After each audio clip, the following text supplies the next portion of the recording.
आज के क्लास में हम लोग बिहार बोर्ड क्लास 10th के संस्कृत चैप्टर 1 मंगलम पाठ को पढ़ेंगे। तो चलिए इसे स्टार्ट करते हैं।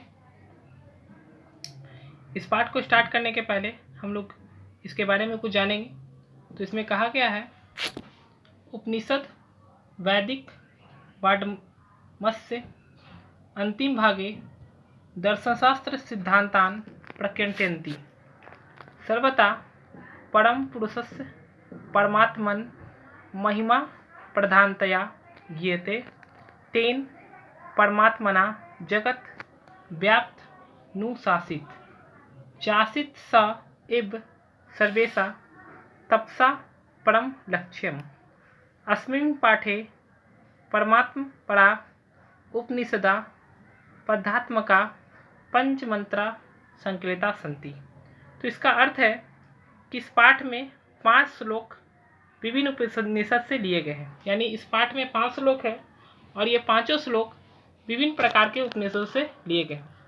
इन श्लोकों के द्वारा ईश्वर को बारे में बताया गया है और ईश्वर के बारे में बताते हुए कहा गया है कि ईश्वर सभी जगह पर व्याप्त है। यानी ईश्वर क्या है, सर्वव्यापक है। ईश्वर जो है सर्वशक्तिमान है, यानी भगवान जो है वो सबसे शक्तिमान है और वो सर्वव्यापक है। इनकी वंदना की गई है इस पाठ में। और आगे कहा गया है कि उपनिषद के वैदिक साहित्य के अंतिम भाग में दर्शन शास्त्र का सिद्धांत दिखाया गया।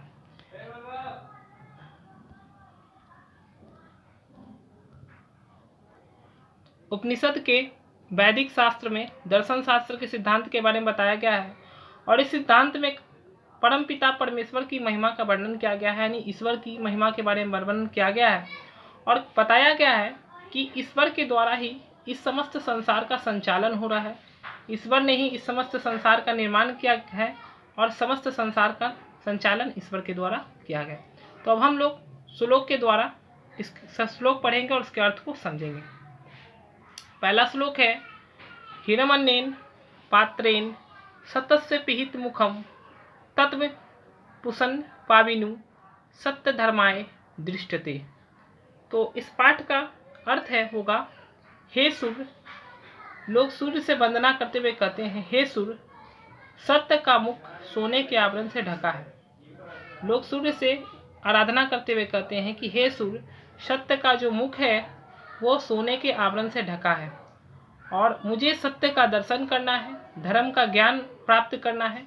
इसके लिए आप कृपया कर इस आवरण को हटा दें। तो इसका अर्थ ये होगा। चलते हैं हम नेक्स्ट श्लोक में। इसमें कहा गया है, अनो रणयान महतो महीयान आत्मस्य जंतो निहृतो गुहायाम त्रमकतु पश्यति वित्तशोको धातु प्रसादन महिमान मात्मन। इसका अर्थ है कि प्राणियों के हृदय समान गुफा में रहने वाला आत्मा सूक्ष्म से सूक्ष्म और महान से महान होता है।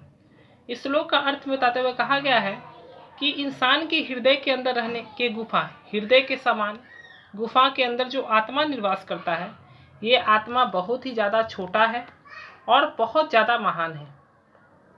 ऐसे परम सत्य परमात्मा के दर्शन मात्र से ही जीव शोक रहित हो जाता है। ऐसे परमात्मा के अगर दर्शन हो जाए तो इससे जीव क्या होगा, जीव के जीवन की सभी शोक का नाश हो जाएगा और जीव परमात्मा में विलीन हो जाएगा। आगे के श्लोक में कहा गया है, सत्यमेव जयते नानृत सत्येन पंथा वृततो देवयान येनाक्रम त्रिस्यो हाप्त कामा यत्र तत्र सतस्य पर निधानम। इसका अर्थ होगा कि सत्य की ही जीत होती है, असत्य की नहीं।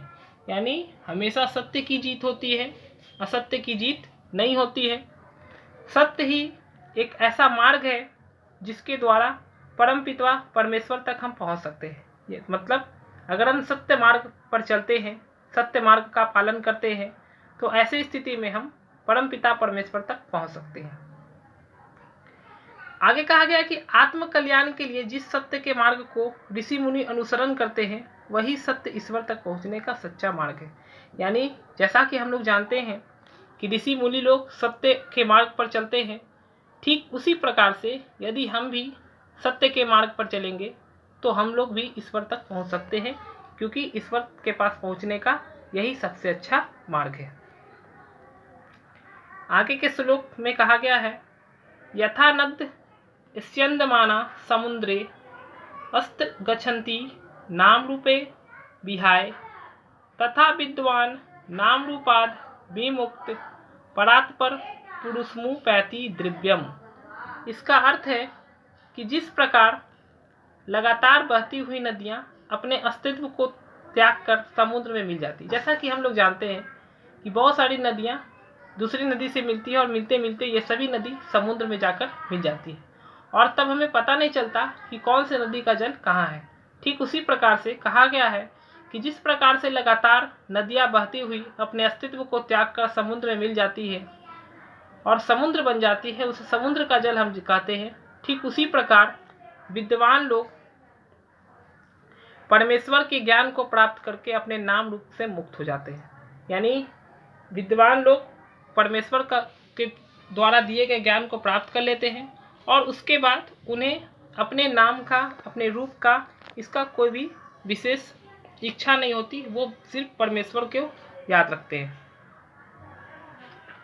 अब हमारा आखिरी श्लोक है, वेदांत में पुरुष महानतम आदित्य वर्ण तमस परस्तात तमेव विदित्वाति मृत्युमेति नान्य पंथा विद्यते अयनाय।